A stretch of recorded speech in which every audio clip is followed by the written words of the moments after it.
Hey, what's going on? It's me, Justin, the Bitcoin Vegan again. Here to share another, I don't know if it's going to be lit, but it might be interesting Bitcoin story or Bitcoin Vegan story. So right about now, I'm going to even go into detail about how I came up with the name Bitcoin Vegan. It was actually during a moment in time. I remember I was just walking outside with my daughter one day, and I would say this thing to myself, like, when I was still delivering food, Bitcoin and vegan, I was just like, Bitcoin vegan. I'm looking at everybody's little names. Everybody had the Bitcoin name. You had Bitcoin Zay. You had somebody else who rhymes with Zay. I ain't gonna say their name. You just had everybody whose name was Bitcoin. They were focusing, they showed that they were supposed to be, or they should have been focused on Bitcoin, but a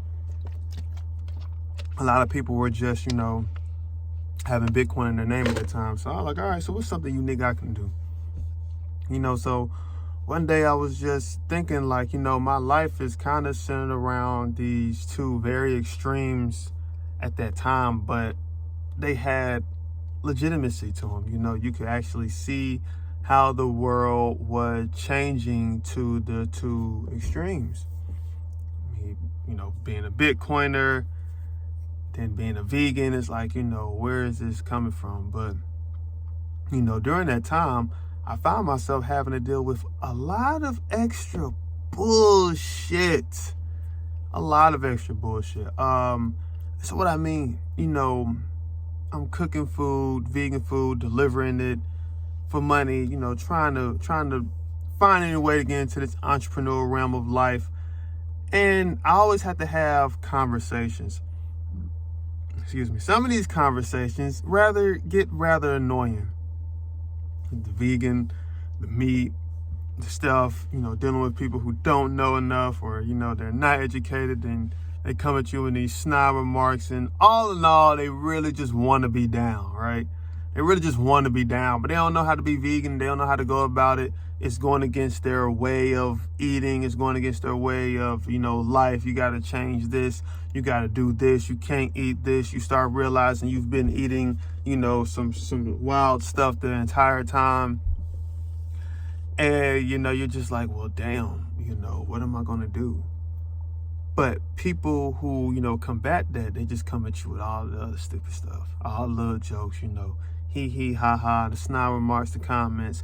Folks get frustrated, you're vegan. All right, so I dealt with that for a while. And then, let me say that I started going to vegan, transition to veganism. My first time really going all vegan was November 2nd, 2015. No, matter of fact, November is when the process really started. By the end of November, I was in there. I was there, and I had been playing around beforehand, trying to, just see all of what I was going to do. But, by November, I was all good. So, eventually, around that time, then, I hop into Bitcoin. I learned about Bitcoin in July 2016. So, November 2015, veganism. Then you have December, January, February, March, April, May, June, July. So 8 months later, we here in Bitcoin land. And so I'm starting to notice about Bitcoin, the decentralization, the money, the financial freedom, all the other perks. But then you have all the naysayers. Now, the Bitcoin naysayers and the vegan naysayers were kind of neck and neck with just the level of bullshit they'll drop on you. Just the level of their own bullshit, whether it's your family, whether it's folks online, whether it's this random ass person who thinks that they should strike a conversation with you because you're doing something different. So in my mind, it's been times I would Bitcoin, vegan, Bitcoin, just arguments. But then I would also study the knowledge, and I started kind of like how Stephen Kotler says, create an intersection of interests, right? So I started noticing, all right, so we got Bitcoin over here, we got vegan over here. Where do they blend? What is the point here? So one of the first things I saw was they were both outside of the norm. Veganism was outside the standard American diet. Bitcoin challenged the fiat system. Both of which the people in both said groups could see how those were detrimental to people.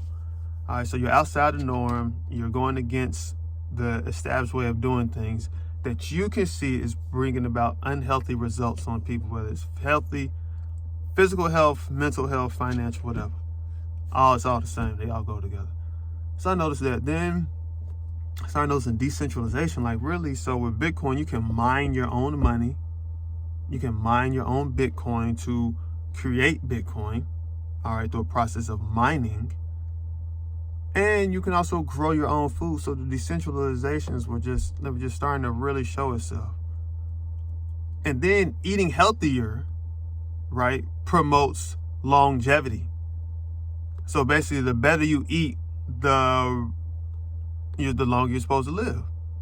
So you actually got to preserve your body, and you actually got to get better over time. Same thing with Bitcoin and money. You put your money in Bitcoin, and next thing you know, if you hodl correctly, and if you hodl with the vegan diet, and you just stay consistent with both, eventually these things just start adding up.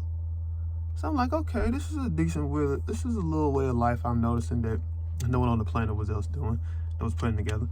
So I said, well, hell, let's run with this. Let's run with this whole Bitcoin vegan idea, this Bitcoin vegan thing. Searched online, nobody was doing it. No one. So now it's like, okay, let's just go ahead and run with this.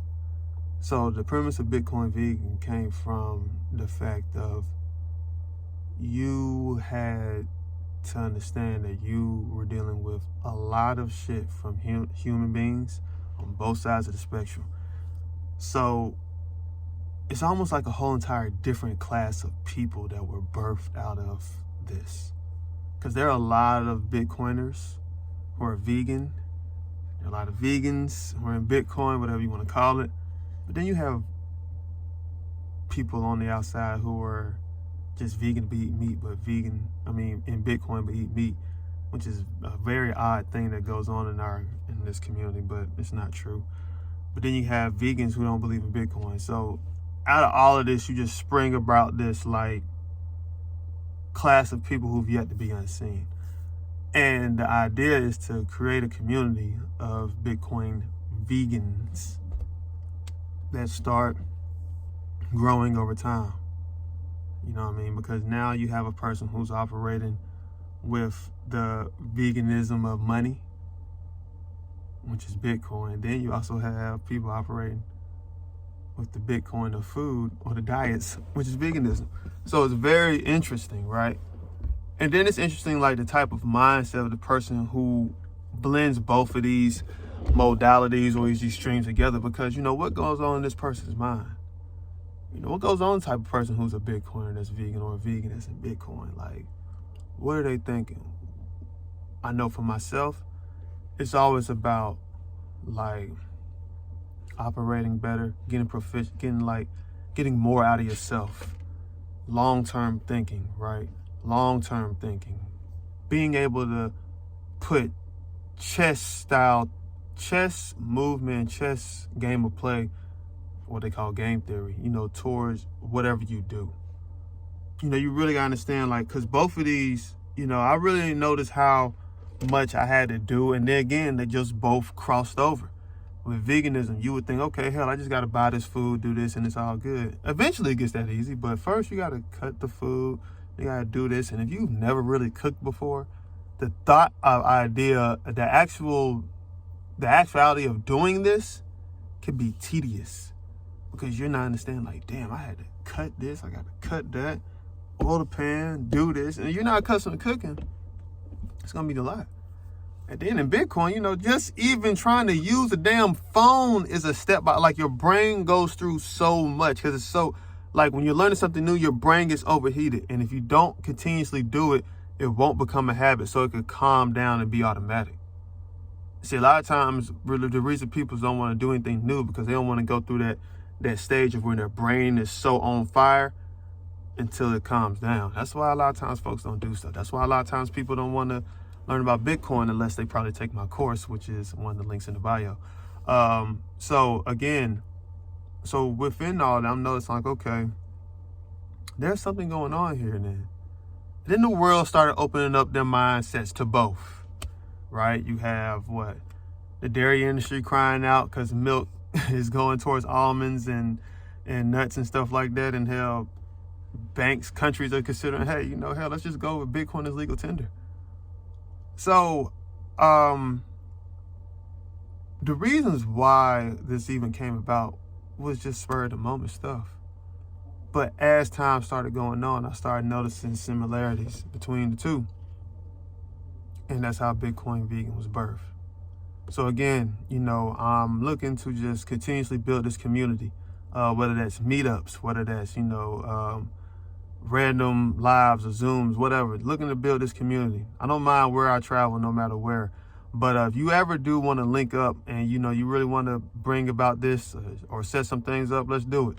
Because the world has to know that there is a new class of people being bought or spawned out of the birth of Bitcoin that then just by way vegans saw like, hey, this is something here.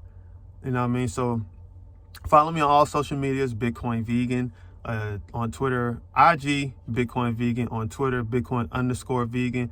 Hey, also subscribe, link, comment, share to this channel. And if you're one of those people who are just brand new, check out my course. The link will be in the bio. I got a little video as well that gives you some real great tips. And you can also hit me up on any channel you need. We are here. We're going to be here for a while. And this is just the story of how I ended up coming up with the name BitcoinVegan. Hope y'all have a great day. Take care. Peace.